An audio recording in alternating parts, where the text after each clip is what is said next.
Good evening. I'm Janet Chandler with the Cullman Tribune, and I'm here to read you a bedtime story tonight.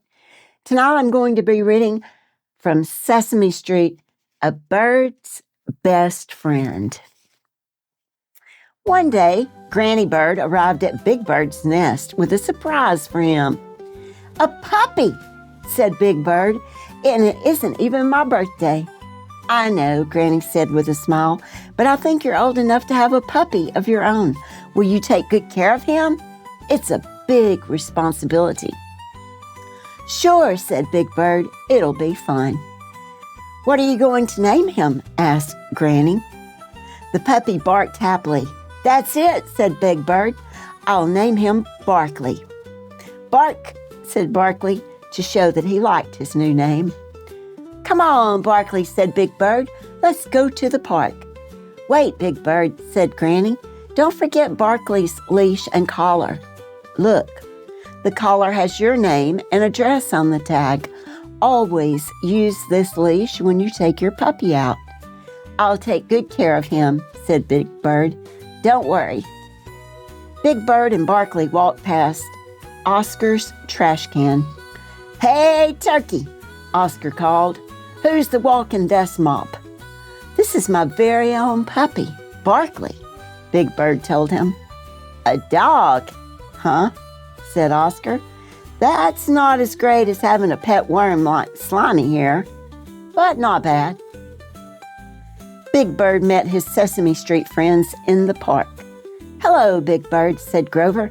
"Who is your adorable, furry new friend?" "This is my dog, Barkley." Big Bird introduced him proudly. "Neato," said Bert. "I'm partial to pigeons, of course, but dogs are good pets too." "Barkley," said Prairie Dawn. "Meet my dog, Rustler." Rustler barked hello. "May we play with Barkley?" asked Telly. "Sure," said Big Bird, "but he is just a puppy, so be gentle with him." Barkley had a wonderful time playing in the park. He played tag, he played hide-and-go-seek, but his favorite game was baseball. Big Bird and Prairie Dawn walked their dogs back to Sesame Street. "It's time for Barkley to eat," Prairie said. "I'll give him a nice bowl of bird seeds," said Big Bird. "Oh no," said Prairie. "Puppies have their own special food. They need to eat a little meal 4 times a day, and they always need a bowl of fresh water." Prairie Dawn fed Barkley and Rustler, and they ate every bite. "Barkley looks sleepy," said Prairie Dawn. "He can sleep in my cozy nest," said Big Bird. "No, Barkley needs a bed of his own," said Prairie. She put some blankets in a box and made a bed for Barkley next to Big Bird's nest. Barkley curled up in his new bed. Prairie and Rustler tiptoed out. "Sleep tight, Barkley," Big Bird yawned. He was feeling sleepy too. He crawled into his nest and was fast asleep in a minute. But Big Bird didn't sleep for long. "Yow!" cried Barkley. He was not used to his new home. Big Bird tried everything to help Barkley go to sleep. He sang songs, he read stories, but Barkley cried all night long. Sherlock Hemlock knocked on the door the next morning. "I say, is anybody home?" he called. "Good morning, Sherlock Hemlock," said Big Bird sleepily. "This is my new dog." "Ah, what's this?" Through my detective's magnifying glass, I see a small furry animal with big ears. It appears to be a dog. "His name is Barkley," said Big Bird. "Pleased to make your acquaintance, Mr. Barkley," said Sherlock. "Meet my dog, Watson." "It's time to be up and about and take Barkley for a walk," said Sherlock. "You should walk your puppy 3 times a day, every day, you know." "But it's raining today," said Big Bird. "Elementary, my dear bird," said Sherlock. "One must face the weather for the sake of one's furry friends." After breakfast, Sherlock, Watson, Barkley, and Big Bird walked down Sesame Street. Barkley splashed through every puddle. "I must be off," said Sherlock. "There are more mysteries to solve. Goodbye." "Goodbye, Sherlock." "Goodbye, Watson," said Big Bird. "Come on, Barkley. Let's go visit Ernie and Bert." "Hi, Big Bird," said Ernie.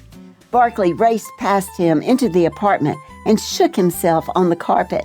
Then he ran in and out of every room. He jumped up on Bert's favorite chair. "Barkley, stop!" Big Bird yelled. But it was too late. Black, muddy paw prints were everywhere. "Barkley, look what you've done!" Big Bird cried. "I'm sorry about the mess, Ernie." "That's all right," said Ernie. "Barkley is just a puppy," said Bert. "He doesn't know any better." Big Bird helped Ernie and Bert clean up the apartment. Barkley helped too. Big Bird took Barkley home. He dried his puppy off with a big towel and brushed the tangles out of his fur. "It's time to take your nap now," he told Barkley. "I'm going to visit Grover. I won't be gone long." Barkley didn't take a nap. He decided to follow Big Bird, so he squeezed through the fence and crawled out onto Sesame Street. He was frightened by the traffic. He tried to make friends with Henry Monster's kitten. He looked for a bone in the garden next to Hooper's store. Then he went back home and found something even better to chew on. "Barkley!" Big Bird cried when he saw what Barkley had done. "That was my lucky glove." Maria, who was out walking her dog Burrito, heard Big Bird. "What's wrong?" she asked. "Barkley chewed up my baseball glove." Big Bird was close to tears, and I had to walk him even in the rain, and he tracked mud all over Ernie and Bert's apartment, and he cried all night long, and Big Bird, Barkley is only a puppy, said Maria. "He needs you to take care of him." "I know," said Big Bird. Big Bird picked up his puppy and hugged him. Barkley licked his face. "Don't worry," Barkley said Big Bird. "I'll take good care of you, just like Granny Bird said." Big Bird and Barkley played together every day. Big Bird taught him how to sit and roll over. Maria brought a rubber ball for Barkley to chew on. One day, Granny Bird came by to visit. Rustler, Burrito, and Watson were eating lunch with Barkley. "How is Barkley?" Granny Bird asked. Big Bird patted his pet proudly. "Just fine," he said. "Barkley is the best present I ever got. He's my best friend." The end. Good night, sweet dreams, and I hope you have a best friend too.